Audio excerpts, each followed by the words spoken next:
बहुत सुंदर लड़की, वो देखिएगा जब टेढ़ टाल लड़का पसंद करती हैं सब। सुंदर लड़की को बुद्धि पता नहीं कहाँ होता है। वहाँ के लोग एकदम मंगरैला की तरह काला होते हैं सब, इतना भयानक काला होता है सब कि उनको देखकर हिंदुस्तान का अगुआ भाग जाएगा।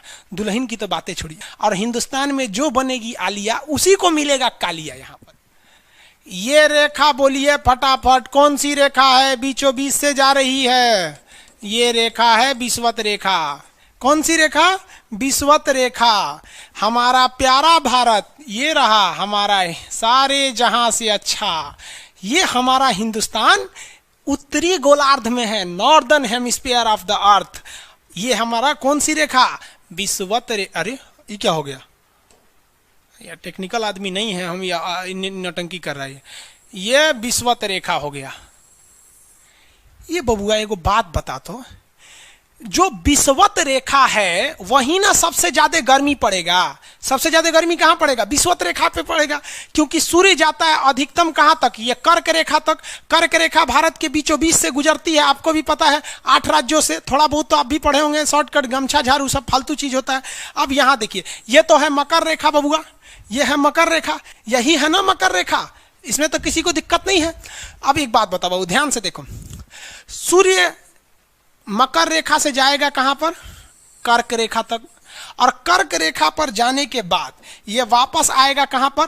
मकर रेखा पर। यानी कैंसर और ट्रॉपिकल इसी के बीच में घूमेगा ना, इसी के बीच में घूमेगा। अब जरा देखिए, जाते वक्त भी एक बार विषुवत रेखा पे चमक के गया सीधे, और आते वक्त भी एक बार विषुवत रेखा पे चमक गया, यानी 2 बार तो खड़े चमका। और जब सूर्य यहां पर होगा तो इधरों देख रहा होगा, इधरों देख रहा होगा, उस वक्त भी विषुवत रेखा को देख लिया। अब जब सूर्य नीचे होगा तो इधर भी देख रहा होगा, गर्मी दे रहा होगा, और इधर भी देख रहा होगा। यानी ससुरा अगर आप विषुवत रेखा पे रह गए ना, जान ले लेगा सूर्य आपका, इतना ना गर्मी करेगा। इसलिए विषुवत रेखा पे जितने देश हैं ना, वहाँ के लोग एकदम मंगरैला की तरह काला होते हैं सब, इतना भयानक काला होता है सब कि उनको देखकर हिंदुस्तान का अगुआ भाग जाएगा। दुल्हन की तो बातें छोड़िए, लेकिन जितना सुंदर लड़की होती है सब ना, बहुत सुंदर लड़की, वो देखिएगा जब टेढ़ टाल लड़का पसंद करती हैं सब। सुंदर लड़की को बुद्धि पता नहीं कहाँ होता है। एक्चुअली भगवान जो है ना, सुंदरता बनाए, देखिए अगर किसी चीज में समय देंगे तो दूसरे चीज से समय काटना पड़ेगा। तो भगवान जिसको सुंदर बनाया ना, खूब सुंदर, तो उसको कुछ ना कुछ कहीं ना कहीं से समय काट लिया। तो जो बुद्धि बना रहा था तो बुद्धि काट लिया। तो जितना देखिए, जितना सुंदर लड़की की रहेंगी सर, अजबे सबसे फसल रहती हैं सर, एकदम खौराइल रहेगा, खूब सुंदर लड़की लेके घूमेगा। आप देखिए ना, एकरे देख लीजिए, ऐश्वर्या राय को कोना से बिया की हूँ, अभिषेक बच्चन, ओकरा से तो अच्छा अमिताभ था। सानिया मिर्जा को देख लीजिए, पगली, ओकरा पाकिस्तान मिलल था। बताइए, हम लोग उस टाइम खालिए थे लोग। हाँ, अजब हाल है भाई, अजब। प्रियंका चोपड़ा को देखिए, वो ऐसा ना जेसीबी ऐसा आदमी से शादी कैले, बुझाता हो का आदमी बुलडोजर है, तो वही हो गया। तो यहाँ पे जितना मिलेगा सब ना, सब का सब मिलेगा सब काला काला, और हिंदुस्तान में जो बनेगी आलिया उसी को मिलेगा कालिया यहाँ पर। तो सबसे ज्यादा गर्मी बताओ बबुआ कहाँ पड़ेगा? विषुवत रेखा, इक्वेटर, जितना इक्वेटर का एरिया है सबसे भयानक गर्मी झेलता है। सबसे भयानक गर्मी कौन झेलेगा बबुआ? इक्वेटर वाला। अब एक बात बता बाबू ध्यान से, अगर हम इक्वेटर से दूर जाएंगे तो गर्मी पड़ेगा कि ठंडा? ठंडा पड़ेगा। गर्मी वाले एरिया में लोग काले हो जाते हैं और ठंडी वाले एरिया में गोरे हो जाते हैं। यानी विषुवत रेखा से जितना दूर जाएंगे आप गोरे होते जाएंगे और वहां ठंडा लगने लगेगा। विषुवत रेखा के पास आएंगे तो काले हो जाएंगे, गर्मी लगेगा। अब एक काम करते हैं, और ये क्या निकल गया? हाँ चलिए, क्वेश्चन देखिए, फटाफट बताइए आंसर। देखते हैं कितना समझदार हैं लोग, कितने इंटरेस्ट लेके पढ़ रहे हैं आप लोग। देखिए, ये हमारा हिंदुस्तान, इंडिया हमारा। चलो बबुआ, ये रेखा देखिए, कौन सी रेखा बताइए फटाफट? विषुवत रेखा। विषुवत रेखा है ना जी, पृथ्वी के बीचों बीच से जा रही है। जैसे जैसे हम इससे दूर जाएंगे ठंडा पड़ेगा, लोग गोरे हो जाएंगे। जैसे जैसे करीब आएंगे गर्मी पड़ेगा, लोग काले हो जाएंगे। हिंदुस्तान में देख रहे बबुआ, हिंदुस्तान में जल्दी से फटाफट, अब कमेंट ना बबुआ, फटाफट हिंदुस्तान, इंडिया में देखो, इंडिया में ये हमारा हिंदुस्तान। निचवा वाला केरला तमिलनाडु विषुवत रेखा के एकदम करीब है।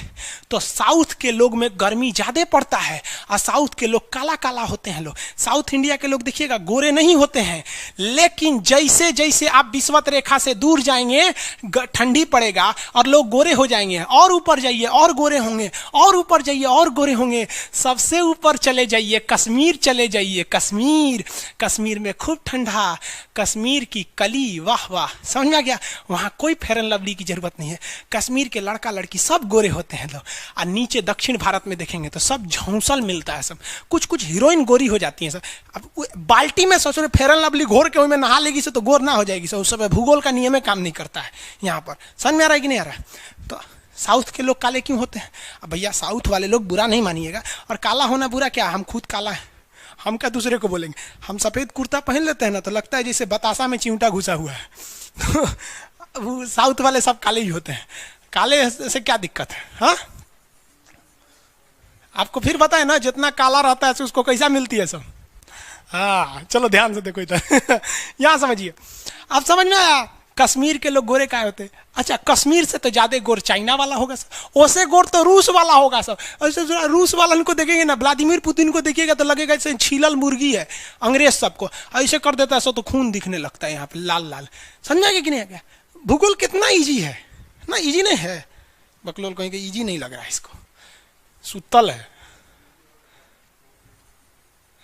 आगे बढ़े तो जितने लोग विषुवत रेखा के करीब वाले हैं वो होंगे काले, बीवी में रहेगी गोरी। और जो ये कोई भूगोल का नियम नहीं है रे भाई, देखिए ध्यान से समझिए। अब ये तो कश्मीर वाला का मैटर समझ में आ गया आप लोग को। आगे बढ़े, एक बात बता बउआ, विषुवत रेखा के पास गर्मी पड़ेगा कि नहीं? सीधी सी बात, एक शब्द में बोलेंगे तो गर्मी पड़ेगा कि? अरे भयानक गर्मी पड़ेगा रे। जब जाएगा तब वो गर्माएगा, आएगा तब वो गर्माएगा, और नीचे रहेगा तब वो झांकेगा विषुवत रेखा, और ऊपर रहेगा तब वो झांकेगा विषुवत रेखा। सबसे ज्यादा गर्मी कहाँ पड़ेगी? विषुवत रेखा। सबसे ज्यादा गर्मी विषुवत रेखा। समझ में आ गया? तो एक चीज तो कंफर्म हो गया ये विषुवत रेखा के बाद कि भैया इसकी जो गर्मी है भयानक। और जैसे जैसे गर्मी पड़ेगा, ये जो समुंदर देख रहे हैं, समुंदर का पानी भाप बनकर ऊपर उठेगा। गर्मी के कारण कोई भी पानी एवापोरेट हो जाएगा, यानी क्या बन जाएगा? वाष्प बन के ऊपर उठ जाएगा। और यही वाष्प ऊपर जाके बना लेता है बादल। तो विषुवत रेखा के पास खूब ज्यादा बादल हो जाएंगे, और इतने बादल हो जाएंगे कि वहां वर्षा हो जाएगी। तो विषुवत रेखा के पास डेली 2 बजे वर्षा हो जाती है। कैसे हो जाती है? विषुवत रेखा के पास भयानक गर्मी, गर्मी के कारण वाष्प एवापोरेशन होता है, और ये एवापोरेशन होने के बाद बादल बन जाते हैं, और ये बादल बरसों रे मेघा मेघा बरस जाते हैं। तो आप कहेंगे कि सर ये 2 बजे काहे बोले हैं, 4 बजे काहे नहीं बोले? तो रे बबुआ एक बात सुनो, धूप में जो गर्मी आती है वो 8 बजे के बाद आती है। सुबह 8 बजता है ना, मॉर्निंग का 8, उसके बाद ही धूप की गर्मी रहती है। 8 बजे के पहले धूप में उतना गर्मी नहीं रहता, इसलिए वाष्पीकरण नहीं हो पाता है। 8 बजे से धड़ वाष्प बनता है, ऊपर जाता है, और 12 बजे के बाद धूप से गर्मी वो खत्म होने लगती है 2 बजे तक। तो 2 बजे तक इतना ना बादल बन जाता है कि अब वो रोक नहीं पाता है। कहता है बकलोल कहेगा कल खुदे इतना बादल बना था, आज फिर बना दिया, कहाँ रखेंगे? बरसा दो, फिर अगले दिन बरसा दो। तो डेली 2 बजे से 4 बजे के बीच कहाँ बारिश होती है? तो कोई सुनिए ध्यान से, क्वेश्चन पूछा था आपका छत्तीसगढ़ वाले में। तो छत्तीसगढ़ के पीसीएस के एग्जाम में क्वेश्चन पूछा था 2 से 4 में डेली वर्षा कहाँ होती है? तो लड़का मार दिया था मासीराम, मेघालय के चेरापूंजी मासीराम। वहां भाई साहब 365 दिन वर्षा होती है। 2 बजे से 4 बजे के बीच में जो वर्षा होती है वो विषुवत रेखा पे होती है। क्यों होती है समझ में आ गया?